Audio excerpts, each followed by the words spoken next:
Start with the name of Allah, the most beneficent, the most merciful. Dear students of class first year, Assalamu alaikum wa rahmatullahi wa barakatuh.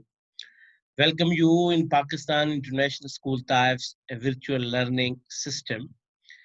Dear students, hope so you are doing well and you are working hard with the studies, and hope this is all for you and you are trying your level best.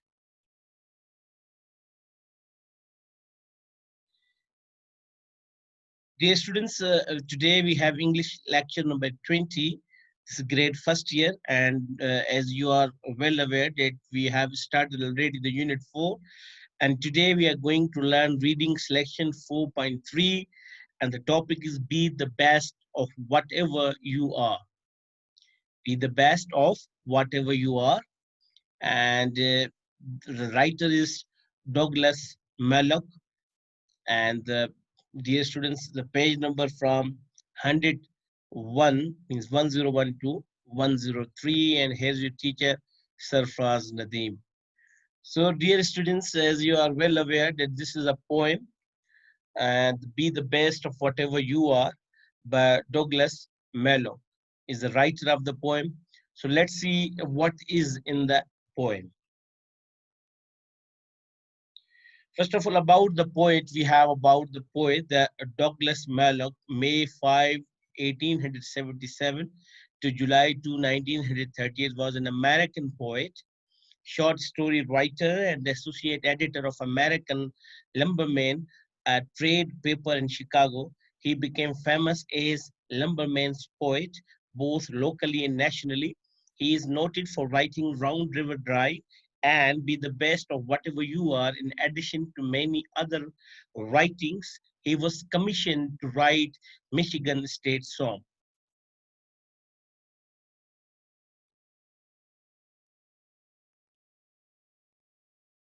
Dear students, here we have the page preview of this poem, reading selection 4.3. But I wanted to tell you more about in this poem, Douglas Malloch, 1877 to 1938, shares an encouraging message for readers of all ages. Although we don't all hold prestigious jobs, we can all be the best at who we are. Our position in life doesn't make us more or less valuable. The beauty of this world is shown when each person does what he has been called to do and does it with great pride. When we measure our success by the standards of this world, many of us will feel as though we have fallen short. Douglas Malloch reminds us that success is measured by being the best at whoever you are. Like many, he came from humble roots, but he used his gift of writing to touch the lives of many people. So, dear students, we have the 4 stanzas. Each stanza carry 4 lines. So, total we have 4 stanzas on page 101. So, definitely I will read the stanza and I will explain it uh, individually. Every stanza will be explained by me. So, let's start the first stanza. So, please open your page 101, class first year English book.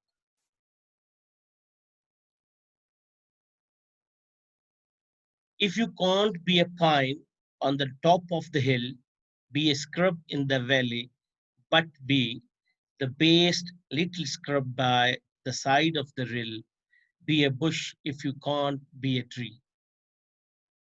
Dear students, in these lines, the poet says that if you are unable to become a pine tree on the top of the hill, try to be a bush in the valley. But what matters is the performance in the specific field. But you should be the best hill bush at the side of the stream. You should become a bush if you cannot become a tree. So it's quality that matters the most. Number 2 stanza. If you can't be a bush, be a bit of the grass and some highway happier make. If you can't be a muskie, then just be a bass, but the liveliest bass in the lake. Now here students, in First, we will say the line stanza number 2. Is it in these lines? The poet says that if we cannot be a bush, then we should try to be. We should try to be a bit of grass on some highway. If we cannot be a big fish, then we should try to be a small fish. Whatever fish we are, we should try to be the best fish in the lake.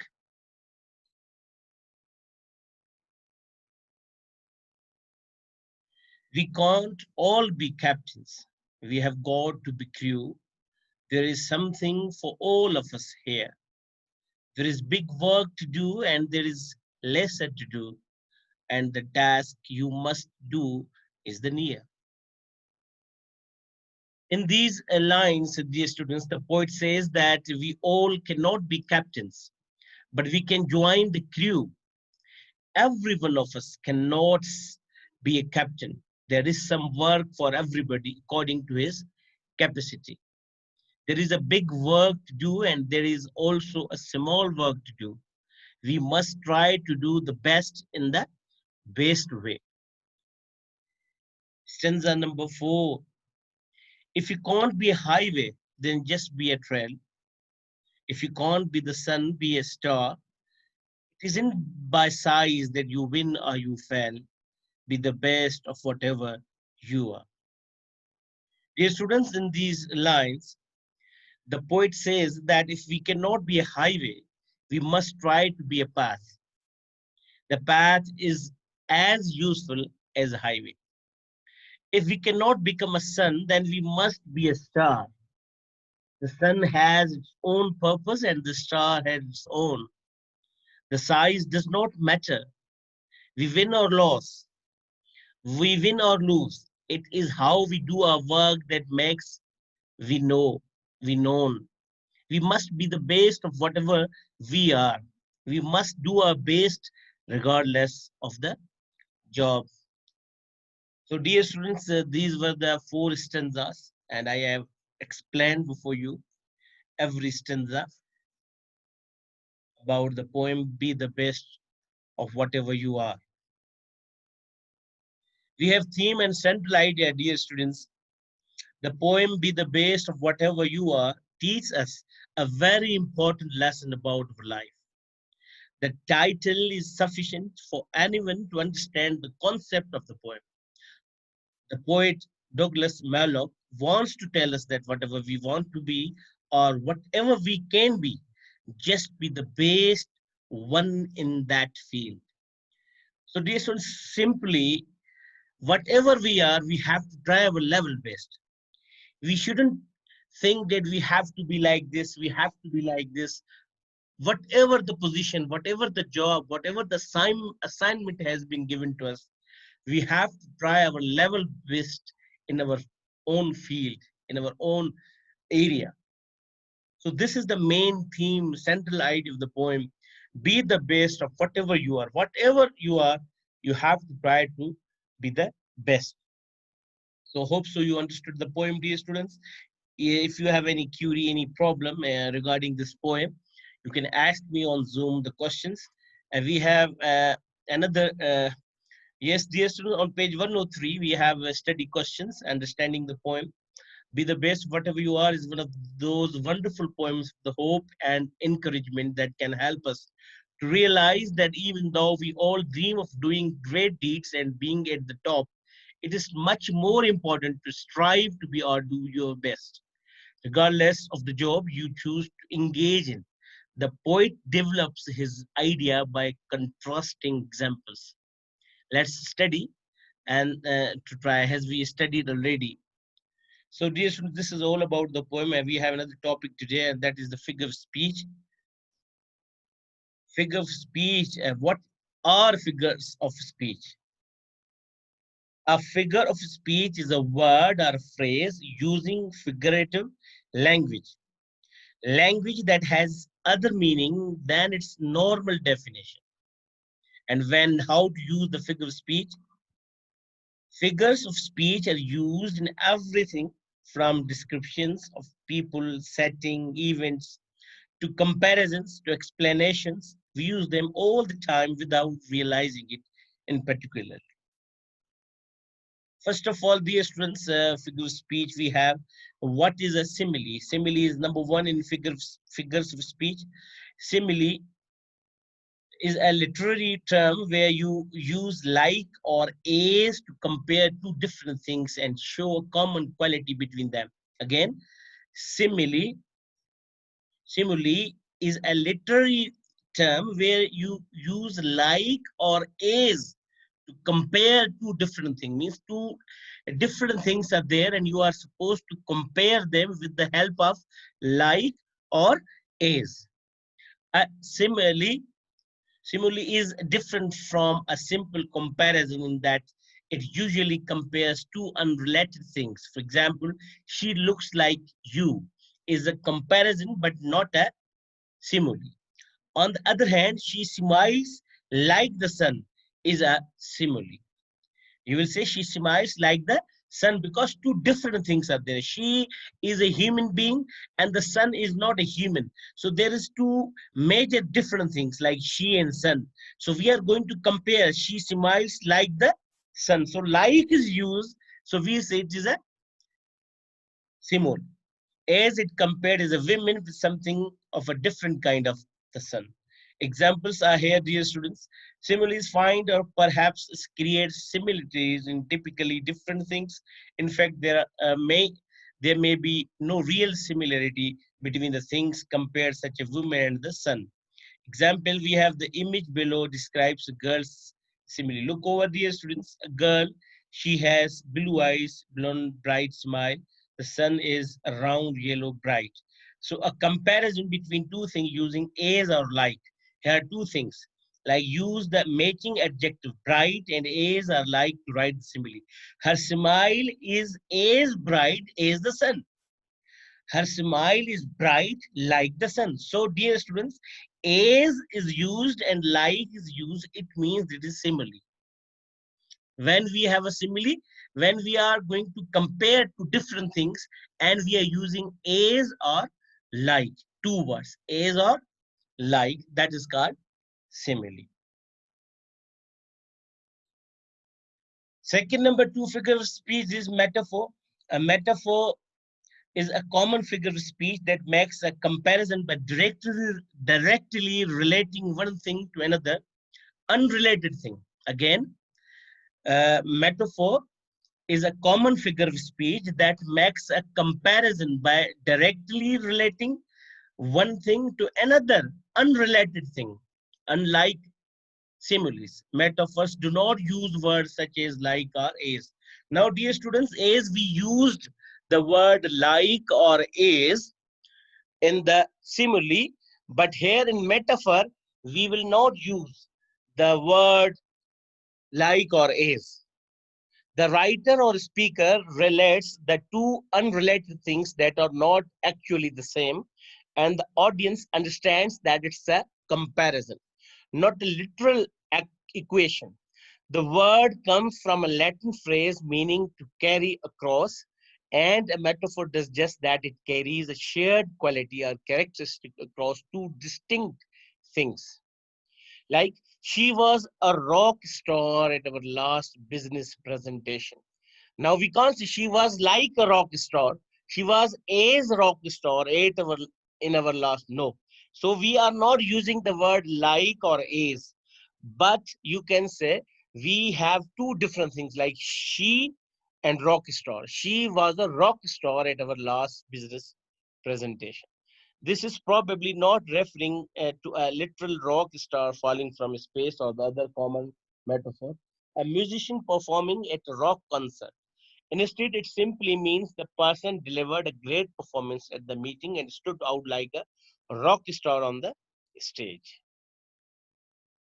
Now, this rule number three, we have what is personification. Sometimes the sun smiles, the wind whispers to the trees, and the shadows of the leaves dance in the wind. Again, personification what? Sometimes the sun smiles. Now, who is smiling? The sun. And who is whispering? The wind whispers to the trees, and the shadows of the leaves dance in the wind. Now, who is dancing in the wind? shadows of the leaves. So all the characteristics of a human characteristics. When we are going to compare human characters, or when we are going to involve uh, human characters with the unhuman, then it is called personification. Although literally the sun cannot smile, the leaves cannot dance without legs, and the wind cannot whisper because it doesn't have a mouth. We apply human characteristics and create these metaphors to describe a scene. When we talk about non-human things as if they were human, we personify them. Personification is a kind of metaphor in which you describe an inanimate object, abstract thing, or non-human animal in human terms. It is used to create more interesting and engaging scenes of characters. Examples we have, dear students, personification is very common in both literature and everyday speech. Here are a few common examples of personification. Number one, science fiction novels were his constant companions. Constant companions. You know, companions are always with the human. So we involve science fiction, non-human with the human. Number, only a person or animal can literally be a companion. Books are just objects, but this personification tells us that the books meant a lot to him, like close friends, and probably brought him happiness like friends would. So here we can say this is a personification because human character is involved. Man can be a companion, books not, but here we have used books with, so with the companion, so it's a personification. Dear students, this example number two, we have the tired old car cuffed and wheezed and crawled down the street. Now, this sort of description, common in literature, use several human qualities to create a vivid image of a very old car for the reader. Now, who cuffs? Man wheezed and crawled.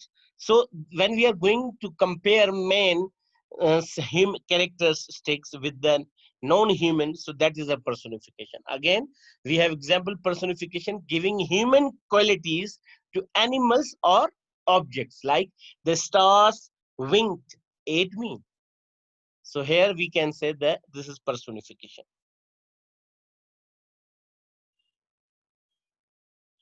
Now last we have the figure of speech, and that is imagery. Dear students, imagery is a language used by poets and novelists and other writers to create images in the mind of the reader. Imagery includes figurative and metaphorical language to improve the reader's experience through their senses.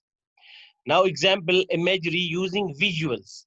The night was black as ever, but bright stars lit up the sky and beautiful and varied constellations which were sprinkled across the astronomical landscape. In this example, the experience of the night sky is described in depth with color, black as ever bright, shape, and varied constellations and pattern like sprinkled. Now, example number two, imagery using sounds. Silence was broken by the peal of piano keys as Shen began practicing her concert. So here auditory imagery breaks silence with the beautiful sound of piano keys.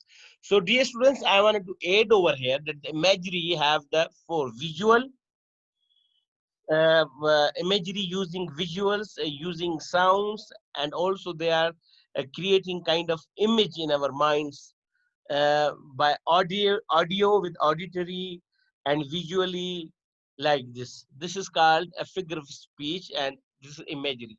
So four figures of speech we have learned. Number one, simile, metaphor, personification, and figure of speech. It is all about today's lecture, dear students of class first year. Still you have any query, any problem, any question, I'm available on Zoom. You can ask me over here. And till then, dear students, Allah Hafiz and goodbye.